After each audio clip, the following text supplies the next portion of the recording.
everybody. It is Thursday, which means we are coming at you with Trekker's Delight. And it is March, which means it's Women's History Month. And we are going to be talking about women across Trek for the next 4 episodes.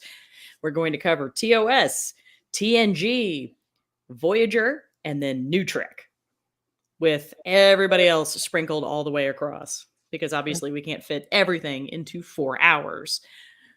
But we're damn sure going to try, ladies and gentlemen. So that is the plan, and I hope you stick with us. So, beautiful bean footage.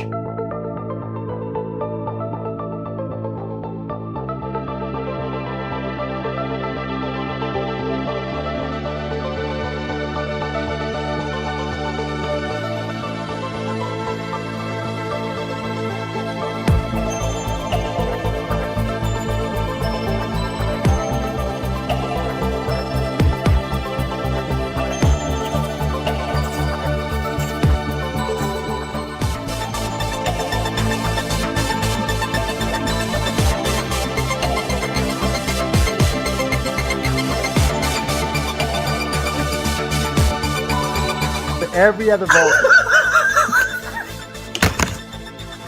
I mean, I just want to know what we're going to be ready. Oh, wait, we're going live. Here we are. Welcome once again to Trekker's Delight. Like, literally, my mic falls down just as we go live. Hi, everybody! Why is that person not even moving behind you? That's what you're paying attention to? On a scale of 1 to 10. Oh my god, no. Love that baseball and the teacup, like clearly TNG DS9 fans. This was a nice touch. The moans. The moans. No, everybody, this is actually one of the main screenwriters for Prodigy, so we are super excited to hear from you. And No one also, less. I'm a little embarrassed for being as critical.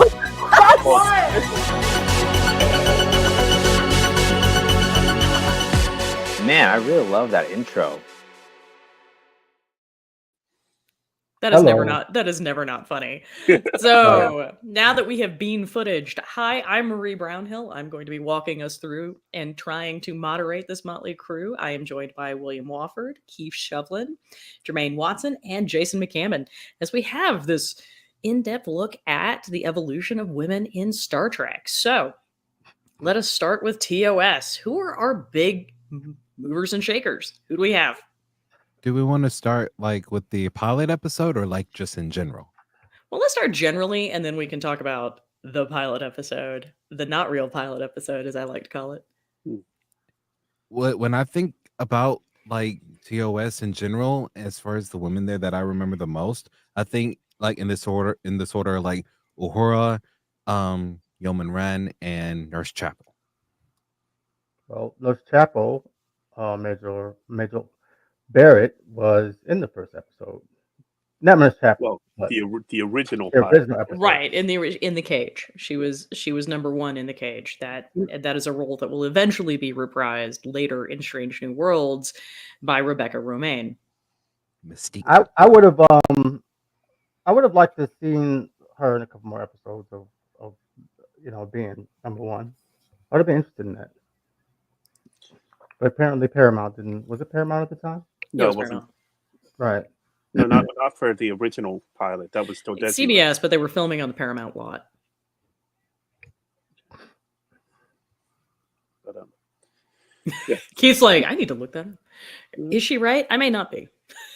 Can y'all correct me on this? But I remember as I was watching through TOS season 1 that Uhura was wearing a gold outfit. she was in the Corbinite maneuver. Yes. That was the first episode she was recorded, but she had appeared in several episodes before that because they showed them out of order. Right. Because order didn't matter to them at all. I mean, if there's no, plot sequence, does it really? I mean, certain times you get because of that you get things out of order, just like you said. I mean, Right. it kind of, I would actually argue it did with TOS, because if you remember, the Corbomite maneuver and Where No Man Has Gone Before actually had different uniforms than we had in The Man Trap, which is actually what aired first. They selected The Man Trap because they wanted to start it with a bang, something traditionally sci-fi, and that wasn't as expository as, say, Where No Man Has Gone Before was. Right. So they led with the man trap, which is actually a pretty good place to have this as a conversation, because I think that's TOS did not begin with a bang as far as female representation goes. It really No. didn't. No, It really didn't. no, I mean, aside from the original, the original episode, no. I'm gonna need you to flesh. We're talking about all of the original episodes, so I'm gonna really need to I'm flesh that saying out. aside from having her as like a second in command and having like a prominent, actual. She didn't have a prominent role. Like she She wasn't did that not. important to the episode, but as a character, as being number one, I thought was pretty. I mean, right. I mean, that was huge, right? Because having her on the bridge as the XO was something that you would not have expected to have seen in the 60s. The nonsense about her being in love with Pike, however, was because if you were going to be on the screen as a female character, you had to have a male love interest. We get a little bit of that in the Man Trap too, with the incredibly awkward conversation that Uhura has with Spock when she looks at him and she's like, "I'm so tired of the word frequency. Why don't you ever ask me if I've ever been in love?" Blink, blink, blink, blink. It's weird. It does not age well. And It does not age well. unfortunately, J.J. Abrams seemed to have only watched that episode of the original series when planning Star Trek 2009. Well, yeah, that in yesteryear, but yeah. Decided to put Spock and Uhura together in those movies. Well, how could you even do Spock at all if that's the only episode you've seen? Like that's the most non-Spock that Spock has ever Spock. It's not actually. While you're right, it is very much focused on Kirk and McCoy. Spock actually provides a pretty important role in that he is constantly pulling McCoy back from his emotions with respect to Nancy Crater. Right. So there's a lot of, and this is also where we're starting to introduce Spock as Vulcan, as alien, as not being necessarily emotive in the same way that everyone else is. And in an emotion-focused episode like The Man Trap, it's a little hard to find a place for him. I mean, even at the beginning when he's like laughing and smelling the flowers and whatnot, or whatever. But he's drugged at that point. Oh no! In the cage? No, not in the cage. Oh, I thought we were going to. No. Jason keeps taking us back to the cage. So sorry, I'm gonna stop doing that. I will say it's weird how we had established number one as a woman, like a strong figure in that first episode, and then once it was redone, like there weren't a lot of strong women in the episodes of TOS. I guess certain people felt weird about having a woman on the bridge. Well, I mean, they did have a woman on the bridge, right? I mean, that's Uhura was on the bridge, which was huge. That was a joke. Yeah, it did not land. Sorry. Okay. Yeah, I hate to break it to you. They literally had the focus groups where women said, "Who does she think she is?" Like, women. She was not emotional enough. She wasn't emotive or feminine enough, and it really bothered everyone because I don't know if you remember, but number one's uniform initially was trousers. Yep. She was dressed in the exact same uniform that everybody else was. Some of that was budget, and some of that was purposeful. Yep. Yeah, Yeoman Colt as well. She was also in same. And Dr. Daner, all wearing pants, no skirts there. Right. But that doesn't last very long, right? Because those are the very early iterations of the uniform. They're not even quite the right colors yet. And those get chucked really quickly for the standard uniforms that we all know and love. Yeah, those were more like sweaters than actual good in pants. They were, right? The other girls got pants too. Mm-hmm. Yeah. I think they look good in pants. Fine. Maybe it's my era I grew up in. I'm fine with tan legs, but I think they look perfectly fine in those pants. But what's interesting about the scant uniform that we see Uhura really rock, because let's be real, she rocks it. So does Majel Barrett. But what's interesting about this is, to the original audiences, this would have been a symbol of female empowerment. Oh yeah. The mini skirt. Because it was the era of the mini skirt. And so if you were willing to go out and recognize that this was a thing, like, you were very much, being part of your female power. And it's interesting because a lot of TOS is about restricting female power. Shout out to Dax. Shout out to Dax for pointing that out. Yep. I mean, true. Yes. Yep. Do you have any pictures where it showed Uhura from behind and she saw that mini skirt cut up in the back, showing off a bit more from behind there? Then Right, because they were very much not cut for someone built like Nichelle Nichols. Yeah. Because once again, when you have a largely white costume design department, True. We're not great at understanding Black bodies. And it's a lot of dark meat. And whenever anyone asks the question of why, damn it, William, just damn it. Look. Some people like dark meat. Some people don't like dark meat. Eat the meat you want to eat. Hey, some people are just cuckoo for Cocoa Puffs. You know what I'm saying? By the way, Evan has not heard any of this, and he already knows where I'm going. He's just like, oh, brother. Oh my God. I'm sorry, Jermaine. I'm sorry. He's not, though. I'm not. I'm really not. You're really not. I miss you guys. So all right, let's talk about the main female characters. We've got Uhura, as we've said. We've got Uhura. We've got Janice Rand, sort of. We've got Nurse Chapel. Yeah, Janice Rand. That hair, man. So that's not a wig? That is a wig. Oh no, that's 100% a wig. Yeah. Beehive.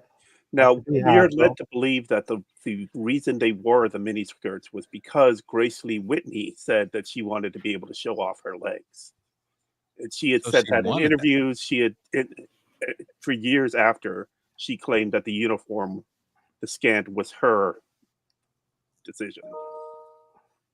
And she ended up only lasting half of one season, even though if you go back and look at some of the promotional articles before the first episode aired, she was featured prominently.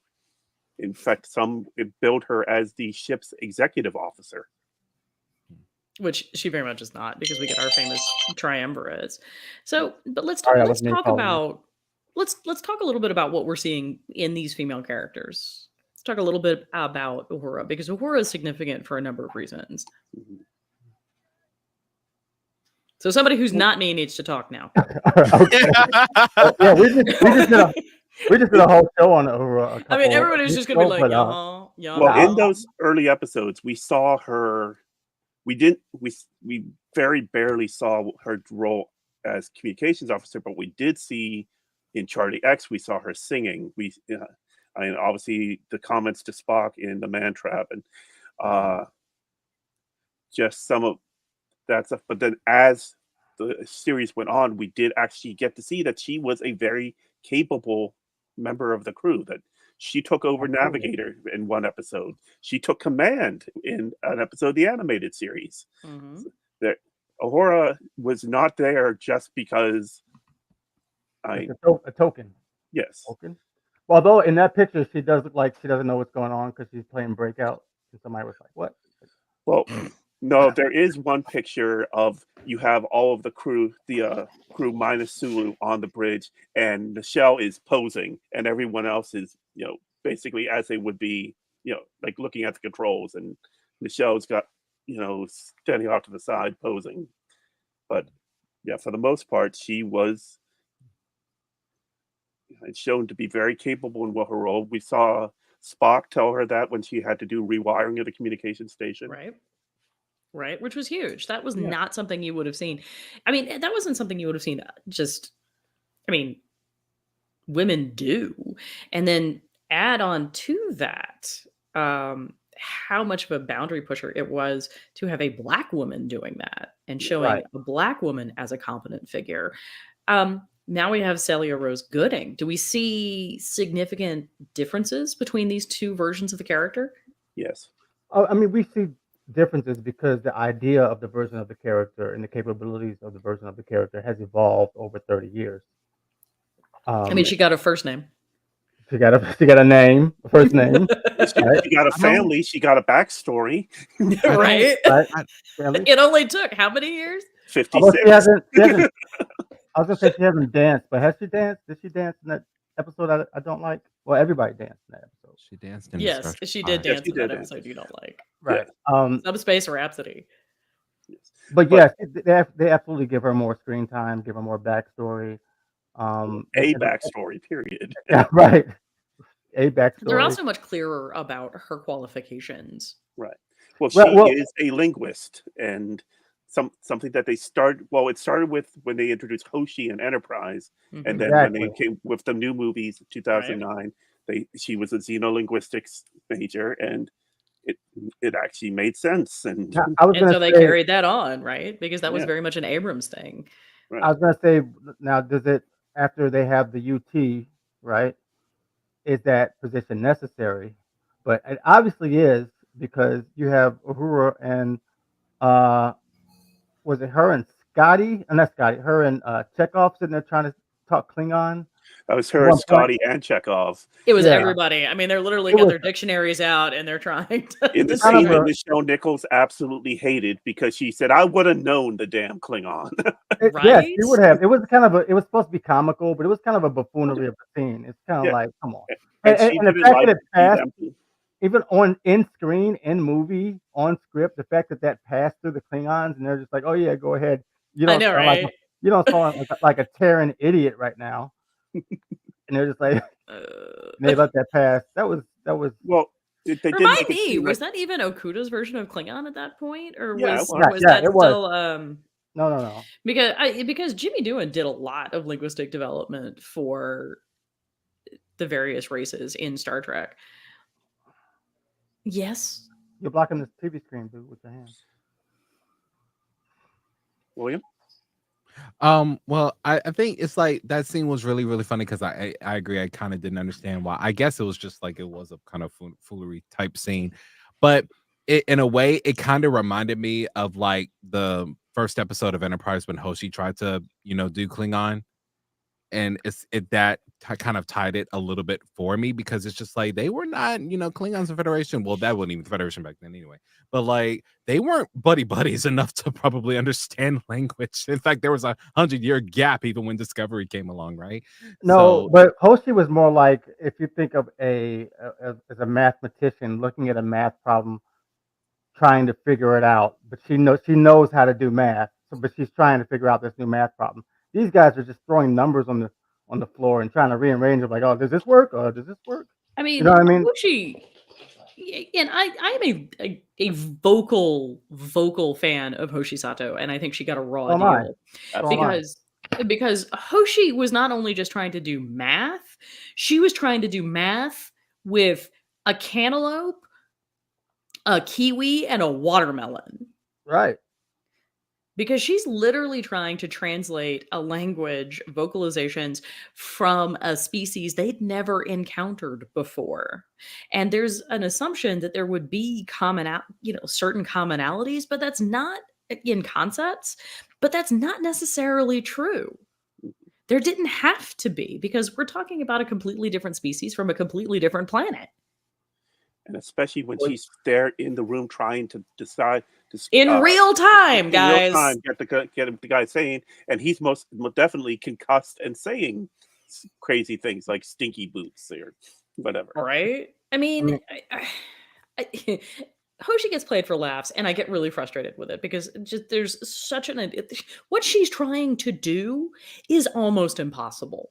Yeah. I mean, and I get it. Trek is all about eating the impossible for breakfast, but it's It's almost impossible because she doesn't have like a Rosetta Stone. Like, if we had not found the Rosetta Stone, which had the same inscription in 3 languages, 2 of which we knew, Mhm. we Right, still we'd- wouldn't be able to read hieroglyphics. Right. Right. We would have nothing to go off of. Exactly. And the only reason we could figure it out even from there is the fact that the cartouche had the little symbol, and they figured, and they figured out it was a name. Oop. And of course, they only found the Rosetta Stone because they were digging for a latrine at the time. Well, you gotta pee, you gotta Wow. pee. That's what I always say.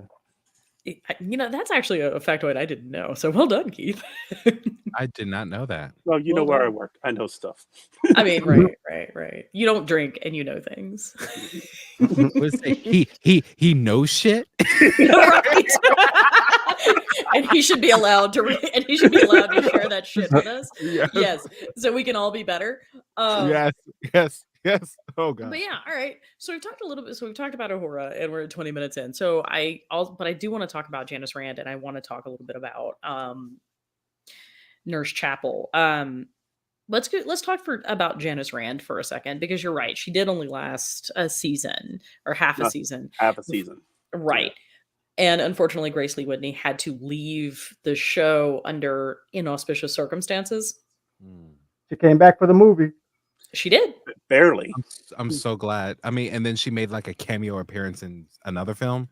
No, Was she there? Like, in the motion picture, she was the transporter engineer who Mhm. you just kind of blink and miss her that she's there, and Kirk just calls her Rand and watches as the science officer dies in agony. oh, I that still was have nightmares about those screams. I'm not gonna lie. Then in Search for Spock, when the ship is returning to space dock, she's the one who stands up to look at the ship, but they did not credit her as Rand. They had her just as woman in space station. wow. Lord. Was she never on the bridge? In Voyage She was on Home, bridge. she's at Starfleet headquarters Mhm. as one of the people on the radio. Her and Chapel Mhm. are both there, trying to talk to people. Face to face. Yeah. Wait, Chapel Because was they had there? they had that almost like battleship Mhm. esque design. Star Trek 4 yeah, Chapel no. was there? Yeah. Yeah. She's in literally Starfleet across headquarters. from him. Yeah. Blink and you miss it. She's there. Yeah. I'm gonna have to watch this again. Like I Oh missed my that. God. Make us watch the Voyage Home. Right? And then So- and then Star And Trek 5.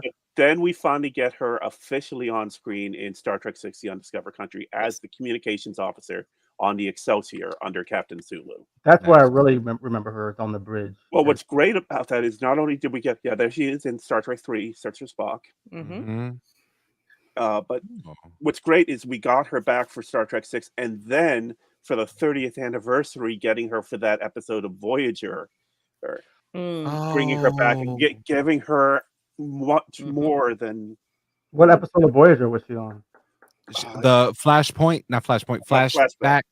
Yeah, It was that Spock one, not Spock, Tuvok one. Oh, the Tuvok one with Sulu? Yes. Yeah. Mhm. Yeah, where it Oh, turns right, out that Tuvok was actually in Star Trek 6, but nobody could see him. Right. So, and we're gonna assume that was that's the Flashback. same Tuvok in Generations. No, that wasn't. That wasn't. No, that He- guy has a different No, name. he was not Tuvok at all. So first off, he was not Tuvok in Generations because he had no ears. I mean, he Right. had ears, but they were rounded. I always pretended to tell myself that he had to get them down because he lost a bet, and then he couldn't get them back for a year. Well, as they said in Voyager, he left Starfleet after the Excelsior returned to Earth. That he was so unsure of his place in Starfleet after serving under Sulu for that year that he left and returned to Vulcan for about 40 years. This dude defied orders. That definitely covers. Okay. Yeah, that covers. We're going off the. Sorry. Yeah. So let's pull it back. Let's talk a little bit about who Rand was, because Rand is kind of in an interesting zone because she's a yeoman, right? And that was very much a traditional sort of secretarial role that you would see women in. In fact, correct me if I'm wrong, but in TOS, the yeomans tend largely to be female. Yes. Yes. Most of them. Yeah. What does the word yeoman mean? I never really heard it. I just heard the song YMCA. I'm not even A going to ask. We're yeoman just is a going to. helper. Someone who Yeah. helps. Yeah. Basically, it's the captain's assistant, and So basically, what Naomi wanted to be. Well, yeah, Naomi Wildman eventually became sort of Voyager's yeoman. Yes. By default, yes. Yeah, but although, from TNG on, the position appears to have been eliminated. Yeah, we had in the cage we had Yeoman Colt, and we had Pike upset that he had a female yeoman. And Right, but that had more to do with the fact that we were trying to figure out if this whole women thing would work. They would come up to Kirk and have him sign this tablet, and then Right. like walk Well, over Mhm. and supposedly Maybe that's how we used to doing the captain's log was on that tablet. And that was the only place the captain's log was. But yeah, we had Yeoman Rand, we had Yeoman Barrows, and there was one other yeoman in Shore Leave. Yes, but Rand is the one who lasts the longest, so we get a better sense of what Rand does, and it's a little bit more than running coffee in her defense. Although we see her in her first aired episode, The Man Trap, delivering lunch. Now, the one yeoman where we actually see a lot was the yeoman from the Mirror, but we primarily see her in the Mirror universe where she's, like Lady Macbeth. Mm-hmm. And the Mirror universe is an interesting concept too, because in addition to the fact that all of a sudden all of our uniforms are bikinis or sleeveless, yep, that's Jeffrey Hunter as Pike. And Yeoman Colt. Being very grumpy about literally everything. We have very much like this really interesting kind of the Mirror universe intrigues me because the Mirror universe is basically like we're bad, so we're going to be sexually liberated. Well, it's Mirror universe. It seems like to me is like the overtones of what we say about a sex. They just amplify that. Like the men are overly violent and trying to take over each other. Of course, the women are too. Actually, I was about to say, except the women are too. Women are sexualized. And in fact, ultimately, a female character literally kills orchestrates the death of everybody and takes over as Empress through sexual seduction, though. Right? Yes, it's Empress. That's their powers are sexual seduction, and that's what like amplified. Right. Is Empress Giorgio like the descendant of Hoshi? I think that's a very very strongly you know what? First of all, Hoshi is took over. Japanese, and Michelle Yeoh is Chinese, but that doesn't really matter. But Michelle Yeoh is Malaysian. But... sorry. Yeah. I mean, not Michelle Yeoh. What's her character? Giorgio is also Malaysian. Giorgio, okay. But I think people assume that, but I don't. Have you guys ever seen anything to No, we're led to believe that the Emperor's is not a lineage; it's more past strong man to strong man. Yeah, it could not be a lineage, right? But I mean, I don't know. I 100% believe that you could very much have a primogeniture situation. Yeah. Well, one key thing to point out is when Sato takes over in that Enterprise in the Mirror Darkly, she calls herself Empress, whereas Giorgio is Emperor, and takes on the masculine form of the title as if there shouldn't be a separation. Right. Whereas Janeway which is kind of which I agree is interesting. But also we are in an era where the term actor is now preferred over actress. Right. Unless of course you're the Academy Awards. Yeah. And and Grace Park is also required to wear a crop top. I mean, I don't even if it was a lineage, if the law was lineage, I don't think that a lineage would last. Like, it's very hard pressed that they're going to last their whole term of being emperor or empress. Well, it's not like it's an elected job. There's no term. No, I mean, like you literally. I mean, I can certainly see like everybody like training your kids to be as deadly as possible. Right, but you're never going to live long enough to have. I mean, it's very, in that sense, it's kind of Dune. Yeah. But live by the sword, die by the sword. Die by the sword. Nice abs on Uhura there. Right. I bet they're better than Kirk's. Well, we don't know because we can't see his little. Well, no, he does take his shirt off several times. Yes, he does. And as much as I like to joke about it, I was not intrigued. Oh, I'm about just Kurt? gonna let that lie. What if But Mayweather? getting back to Grace Lee Whitney's Yeoman Rand with all of her clothes intact, we do get to see her do, be competent. I mean, in the Man Trap, for example, she literally like bullies the salt vampire into leaving her alone, Right. just with weaponized competence, Mhm. right? Which is pretty fantastic. Well, that's the biggest weapon in TOS. Is just Is competence? talking your way out of it some type of way. I mean, I'd argue that's a recurring theme in Star Trek. Yeah. Is let's diplomacy our way out of this shit.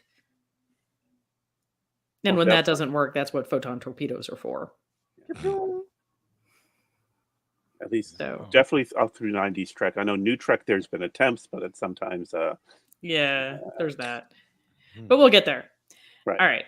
So let's move on to Chapel. So Chapel's an interesting cat, right? Like, because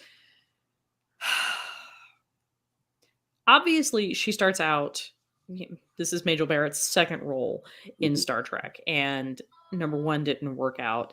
And then she literally auditions for Nurse Chapel, dyes her hair peroxide blonde, establishes that, nobody recognizes her when she does her audition, gets the part, and then proceeds to be a much more feminine version of who she was, right? So we have, first off, the awkward love, unrequited love for Spock. That is very much canon in TOS. Absolutely. That's the episode that you just showed where she actually expressed all that. Which is something that has for sure carried over to Strange New Worlds, and in their amazing one episode romance. It was like 1.5. I wouldn't say one, because it carries over. It's still lingering in there, but Spock's not going to do nothing because he's married. But so I think they carry it more than one episode. Not married. Well, I don't know. Whatever You're he on is, a break. whatever it is, I think it still lingers on beyond one episode, definitely. But what do we see Chapel do other than love Spock and have a really awkward romance with Richard Corby? She helps Mbenga do his thing.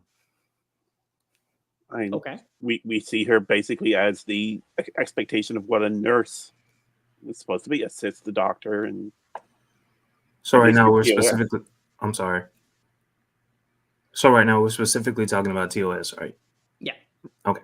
All right. Oh, I'm sorry. I thought we'll definitely start flipping over to the Strange New Worlds version. But like right now, I want to get a grounding in where Star Trek starts with women, which is rough.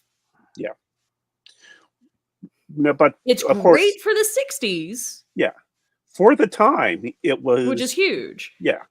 Which is huge, but there's a lot of misogyny just sort of underpinning the storylines in TOS. Yep. Well, you know what? They had a little.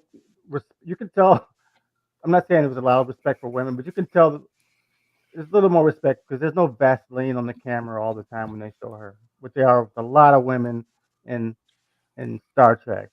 I mean, there's a fair amount of mood lighting for all of the female characters. Literal Vaseline on the lens. Yeah, no, I know what you're talking about. Here you go, Mr. Photographer. So you got a filter, you get I feel like I'm missing this joke. No, it's not a joke. No. Well, I guess it was a joke. You get a regular UV filter and put on the end of your lens, so it's basically nothing, and then you just coat it with a light coat of like Vaseline, and it softens the image. So if you look at a lot of 2S shots of women, you see how soft it is. It is all of a sudden. Yeah. Like it'll be a man shot, and then they'll go to a woman shot, and everything. Her whole face is just soft. They are in the same scene, and all of a sudden we go from crisp remastered, like beautiful lines. You can see literally like the pores on Shatner's face, and then all of a sudden we go to like Grace Lee Whitney, and it's all glowy, and it's just like, okay, wait a minute. It's literally getting a little bit whiplash. Well, I do want to get back to something that Marie said maybe about 2 minutes ago. So as a little kid watching Star Trek in the 80s, I could tell as a kid how how horrible it had to have been for women at that particular time. And I was a kid in the 80s. That we're talking about 20 years, right? And so as a kid, I could see how bad it had to have been for women. And yet that wasn't my lived reality at that particular point in time.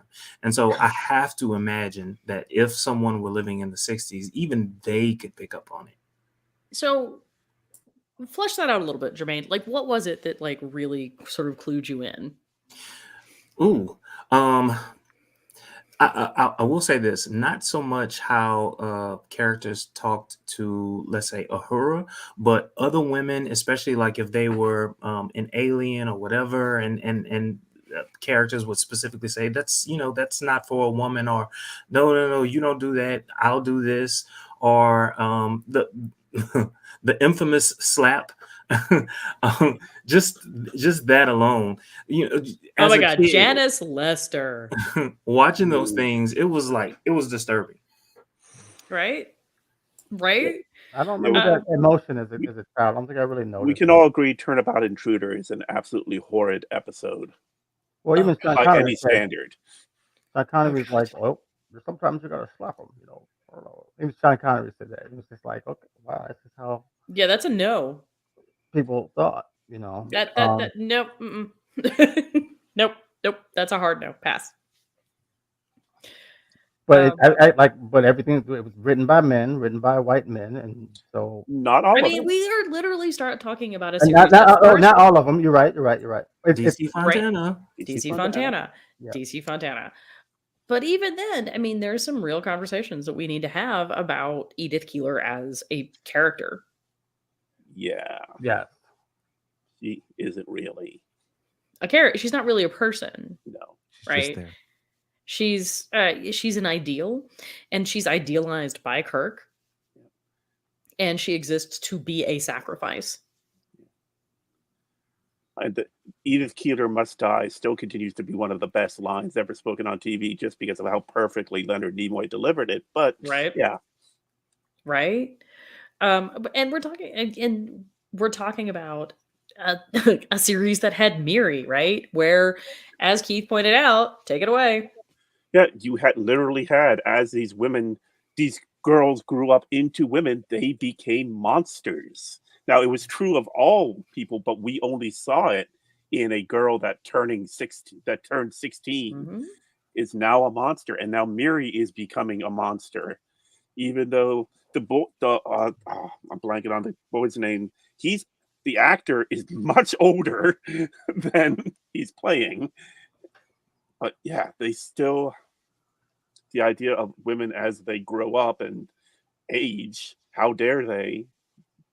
I mean, the Man Trap is literally about punishing a character for trapping men. I mean, there's a reason it's the title is what it is. The Salt Vampire, uses her psychic abilities to become whatever it is you need, in order to seduce you into giving you her essence, or giving her your essence, right? Like in this case, salt, which is a very thinly veiled metaphor.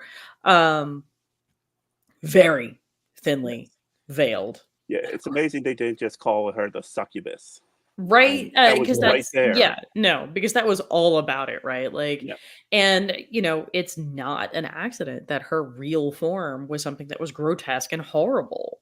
Mhm. It's also not an accident that we are going to call out Bob Crater for basically engaging in what is a standard patriarchal, heteronormative, transactional relationship with this beast, right? And we're angry with her because she's going to try to trade up for McCoy and continue this manipulative process, and she ends up dead for it. But aside from that, what did you feel about like her and Kirk's relationship? Like, did you believe in that? Did you feel like, oh, this would be a good woman for Kirk? The Salt Vampire or Edith No, I'm Keeler? sorry. I'm talking about Edith Keeler. I'm gonna need Yeah. you to be I'm gonna need you to be Okay, really key on your pro antecedent agreement, my dude. Knowing Kirk, I wouldn't have been mad.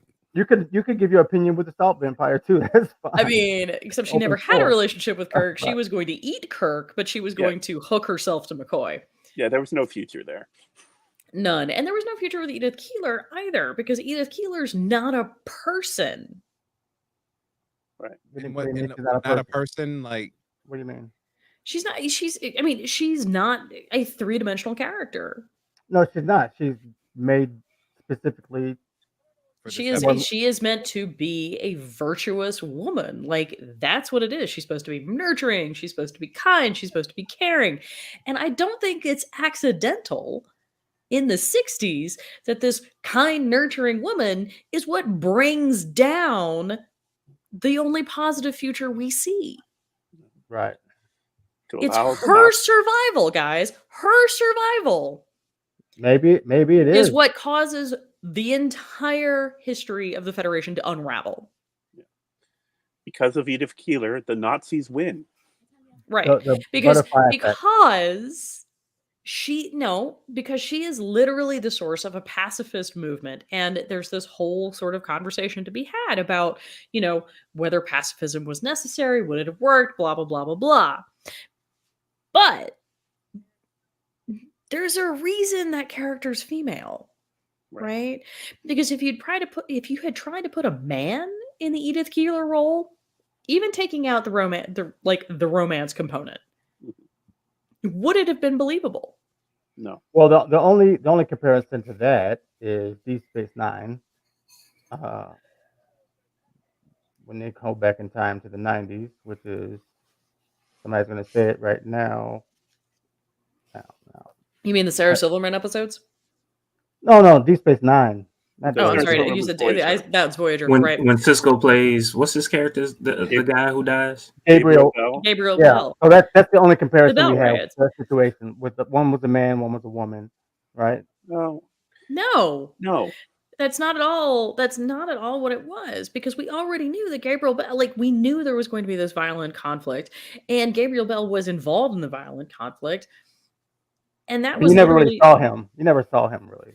right. But we knew his history in a way that we never knew for Edith Keeler, Right. because she wasn't important until she lived. Right. Whereas Gabriel Bell was meant to live. Right. So it's apples and oranges. In this case, I think it's apples and oranges. Now, are you right that there is a certain parallelism here in that they're flat, they're incredibly important moments in history? Sure, but the only reason Edith Keeler is important is because she didn't die, not because she herself had any intrinsic importance. Right. You were like, she didn't die. Okay, now what? Like, her Well- character they haven't showed you through her character that it would have. She's literally going to stop the United States from entering World War II by the power of her virtue. Well, she did have a soft focus lens as well. Am I allowed to vomit over in the corner? Because it's a little rough. It's a little rough. Right? Yeah. And that's particularly problematic, again, coming from DC Fontana, who's a female writer. But DC Fontana goes by DC Fontana for a reason in the 60s, y'all. She's also a female writer in a room in a production. In a full of predominantly men. male room. Yeah, And men. so as a She- result, you get this really, and you're right, you get a really strong male lens in TOS.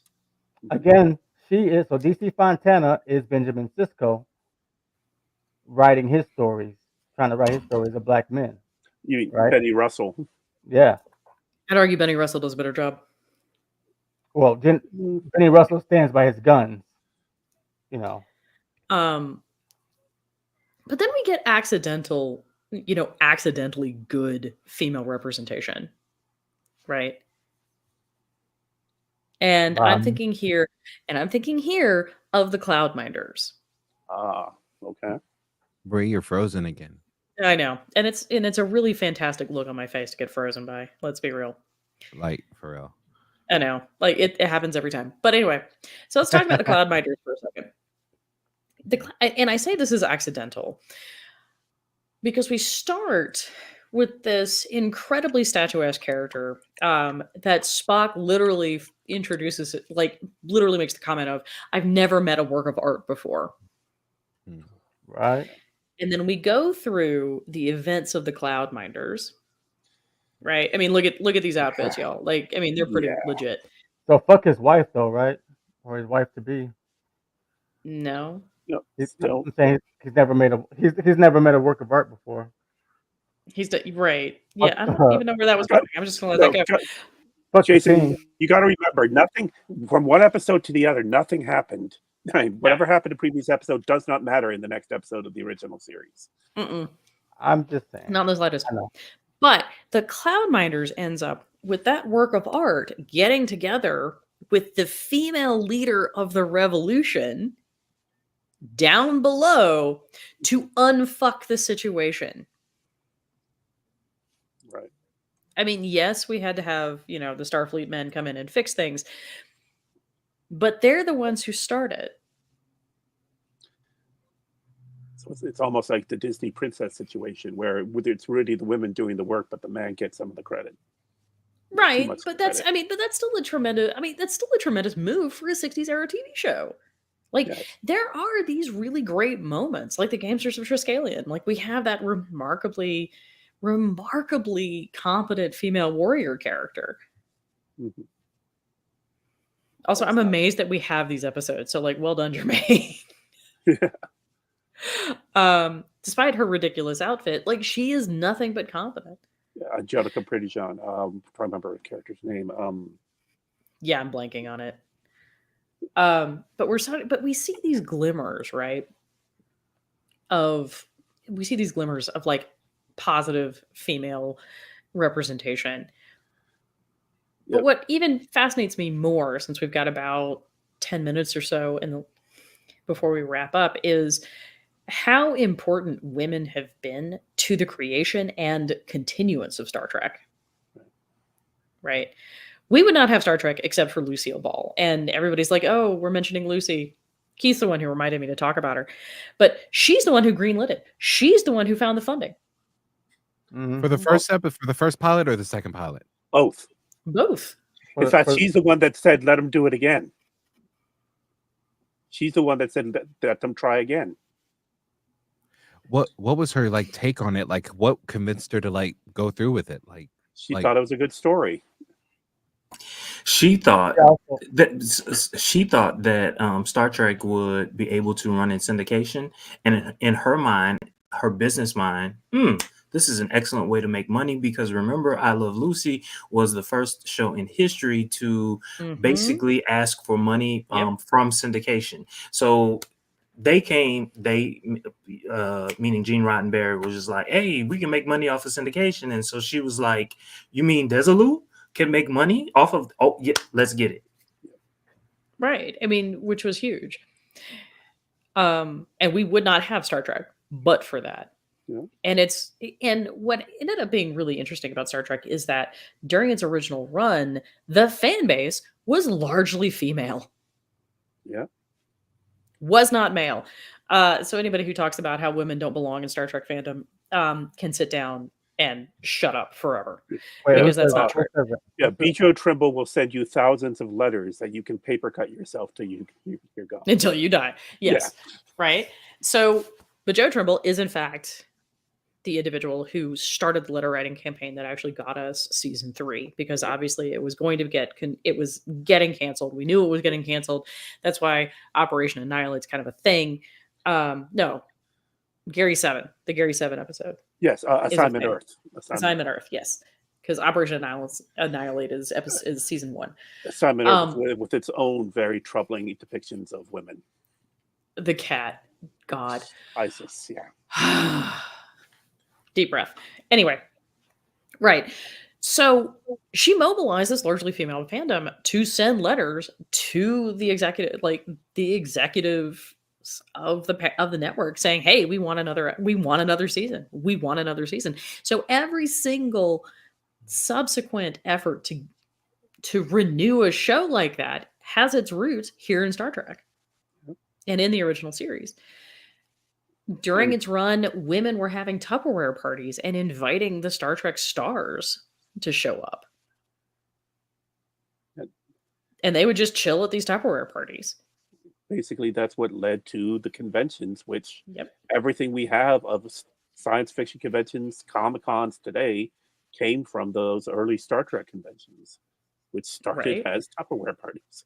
It started as Tupperware parties and also started as fanfic rings where women would type these stories up, do this art, would collect them all via post, run them on mimeograph machines, and then ship them nationwide or like internationally. Yep. I have a question. What ultimately got TOS canceled? Lack of viewership, really. Yeah. And it was Yeah. expensive. Well, Yeah, it was very expensive. during season 2, Desilu was bought by Paramount, which Mhm. was at that point a Gulf and Western company, and they tried to cut down the cost of production, and then they moved it to Friday nights, Right. which was a death slot. Yeah. Nothing survived on Friday nights back then. Still So- kind of is. Well, yeah. There was a period in the 80s and 90s where Friday was actually a reasonable place, but only on Dallas, ABC. baby, Dallas. But yeah, they put it in bad timing. They cut the budget by a huge amount. Which you can really see in Spectre of the Gun when they cannot actually build buildings. Well, and the children shall lead. The bad the God. villain is literally, it's not an actor. It's a guy who's a lawyer in a shower curtain. Yes. It's his costume. I'm not gonna lie. I think I had blocked that from my memory. Let that be your last battlefield. That incredible take on racism. The Frank Gorsham's character has an invisible ship because they couldn't afford Couldn't to build make a it, ship right. model. Yep. Also, fun fact: you probably don't, or if you were a fan of '60s TV shows, you would recognize him as the Riddler. Absolutely. Oh yeah, he was the Riddler. Pittsburgh's own Frank Gorsham. I was gonna say from Batman, but I assume people got that from the Riddler reference. One would hope. Yeah. Just a very, very. I I mean, just did. a very. did. Okay. I was I did. like, But yeah, well, I like think everybody did. I'm not that. No, but have you ever watched the show though? Like I know Well, you know. we had a couple crossovers from Batman '66 and Star Trek because Yvonne Craig, who was Batgirl Yep. and was Marta in season Yep. 3 of US, and Lee Merriweather. Oh, they should have had Eartha Kitt play somebody in TOS. She would have killed it, whatever it was. She would have, but that would have clashed with Uhura. They Right. wouldn't put 2 women of color on screen. right. As beautiful Yeah. as that would have been, that show would have been canceled that day. right.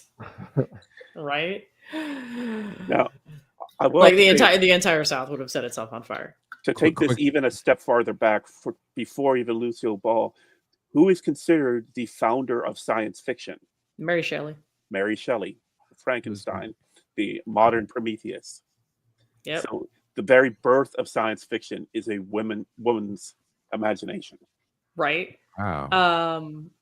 About Woomanby. Woman, Woomanby. Yeah, the man wants to make life, so he creates his own human because a man cannot make babies. And he does it very badly. And remember, she concocted that story while talking to Lord Byron. I mean, and she was also married to Percy Shelley. I mean, Yeah. come on. you know what's funny is people always call like Frankenstein the monster, but he was the scientist. Yeah, Frankenstein was in fact the mother, right, and it was the creature The creatures, or Adam, Or is Adam, the name of yeah. the book. or Adam. Yes. But yeah, I mean, there's just this really significant history and interesting, like, despite the fact that TOS was very much not written for women, women are the ones who are grabbing onto it. And what interests me is why. Because it wasn't necessarily the female characters that were bringing them in. It was Spock. The devil guy, the devil man. Everybody was afraid that Leonard Nimoy looked too saturnine. But that wasn't it. It was this. There is absolutely a word that I've never used before in my life. I'm so proud of you. Why would you probably For not using the word, or why would you be proud of me not using the word? I'm so confused. Mhm. Well, considering we did get a shirt-off scene of Spock in bread and circuses. Bread and so, circuses, yeah. of course, they tried to tinge his skin green because he's alien, but I mean, they had to match his eyeshadow. Yeah. But I mean, but the reason for that was that here is Spock, who is very much out of place. Has to work twice as hard to interact with his coworkers. Like, what are women? Gee, I can't understand what women in the '60s were seeing there. Do you feel like Like, I have no do you feel like- idea. do you feel like Spock had to work twice as hard? Or do Oh, you just feel like absolutely. that's no? Or It's do you, canon that he had to work twice as or hard. do you feel like that's just who he was, like as a person?